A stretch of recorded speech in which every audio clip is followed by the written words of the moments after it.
See, a lot of y'all been coming up to me different. You ain't got to. Let me set the record straight. I'm 38 years old. I've been po 36 of them years.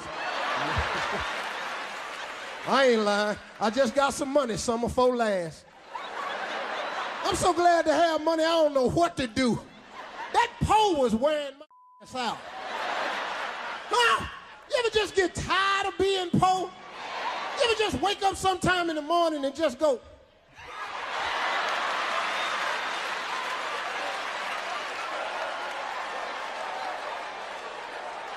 another po day.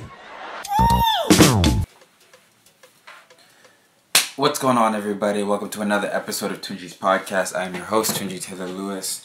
I just want to talk a little bit today about how sometimes I take life a little bit for granted. You know what I'm saying? Sometimes I forget how good I have it. Sometimes I forget how good life is. This is coming from a place of listening to a whole bunch of Gary Vee. For those of you who do not follow Gary Vee or Gary Vaynerchuk, you should definitely follow him on IG. Really incredible entrepreneur, has a really great insight on life, and he's a guy who preaches a whole lot about, like having, proper perspective of, how good, people who live in, first world countries have it in life. You know what I mean? How good, our life is compared to people who live in much more dire situations, all over the world. And, even locally, people who are, poor, what's up, it's the Rock Boys, what up, people who live in much more dire situations, in poverty, in the cities that we live. And, sometimes, you go through life and there's a lot of things in life that happens that are discouraging. They weigh on you. You feel like it's everything. It's the whole world, and it's never gonna get better. But the reason why I bring up Gary Vee is he has a really great way of having perspective on anything, and basically his whole perspective on life is that if my 7 close family members are all still alive by the end of the day, then anything that happens in business, anything that happens in my career, any mean thing that somebody might say to me on social media, those are no big deals. What's important is that I have those essential things.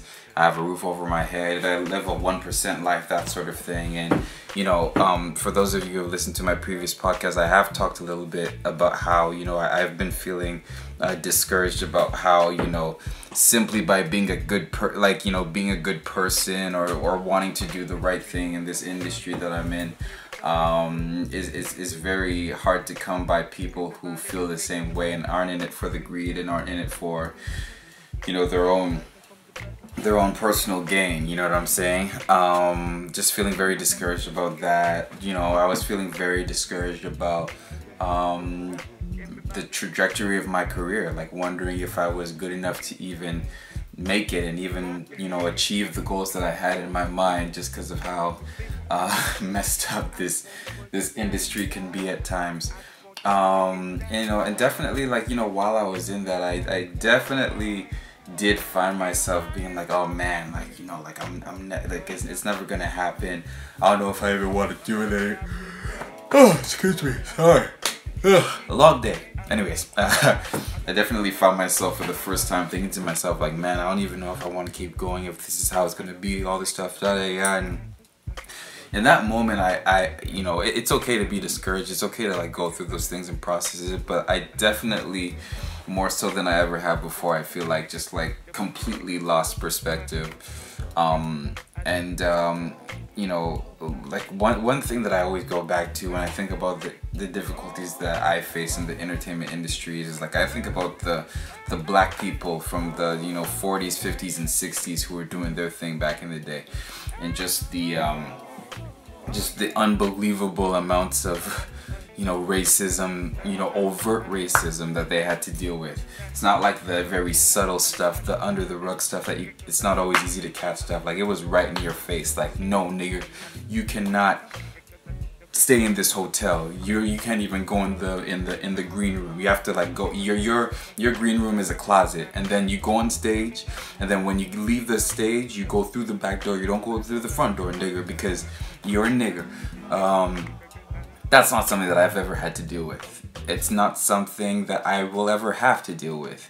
And in the off chance that I ever had to deal with it, I have the ability to post about it on Instagram, on Twitter, on social media. Everybody will rally behind me because that happened, and then like, you know, I'll be, you know, vindicated for that, and I'll get a whole bunch of support. So you know, just like looking at things from that perspective, it's just like, and I guess to finish off that point, like people who had to deal with that racism back in those days, they still found ways to succeed in the entertainment industry. You look at people like Sammy Davis Jr., the James Browns, the Ray Charles, you know, the Sidney Poitiers, like those types of people, like those black people still thrived in an era where, like, you know, seemingly everything was stacked against him, and there weren't a lot of people that wanted to see.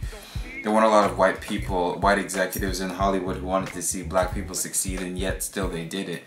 You know, whether it was through willpower, whether it was because of God, whatever it was, consistently you're seeing examples of black people throughout history who have gone out there and killed it and done it. And so, like, if they did it during their time, then I can surely do it in 2019. And that's the perspective I'm definitely gonna try to carry from now on. Just when like the industry discourages me, because yeah, I mean, I've talked about it a few times already, but like it's crazy. Just the mindset is just crazy. I'm also realizing that, and I say this. And I don't say this to be bragging or anything like that, but I definitely noticed that I am somebody who studies my craft a lot more than other people study their craft. Like the amount of hours I've put into, you know, just studying and studying the greats and picking them apart and trying to figure out why they do what they do. You know, like when I watch Dave Chappelle's special, I want to know why he made me laugh in that moment in a way that I didn't expect or I couldn't anticipate. Like I have to go back and watch it over and over again until I can figure out why. I've studied, you know, performer audience interactions, you know, why audiences react to certain things and don't react to certain things.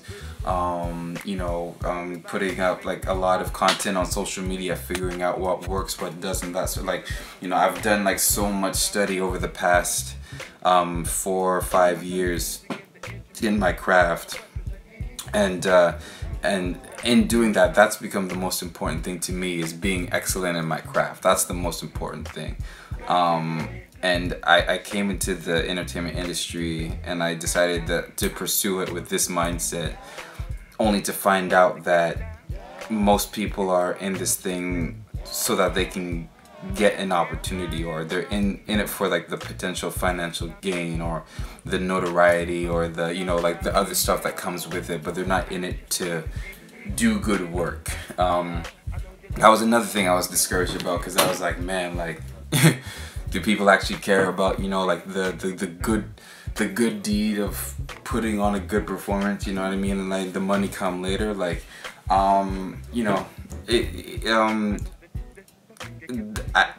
you know, and it was just yeah, just like a bunch of things going through my head, like, you know, like I said, like being a good person and doing things the right way makes you different in this industry, and that was tough, but you know, and I guess that's why so many of the top successful people in this industry, like, you know, like the people who we like, you know, love and admire, like the people who are like, you know, doing like the special keynotes at panels and like doing special speeches, and like we admire them the most, like they're the ones who were, I guess, brave enough to step out and do things the right thing, you know, do right by people. Obviously not all of them, there's a lot of people who get really far ahead by cheating people, but if you look at, like, you know, like one of my heroes, Will Smith, for example, like he's all about telling great stories. And you know, you have a situation where, you know, like, yes, he got, you know, like he got an opportunity through traditional media, like on NBC, but then he took that brand and he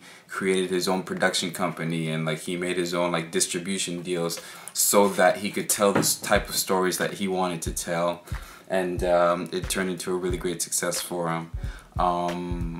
Yeah, y'all, so that's all my thoughts for that today.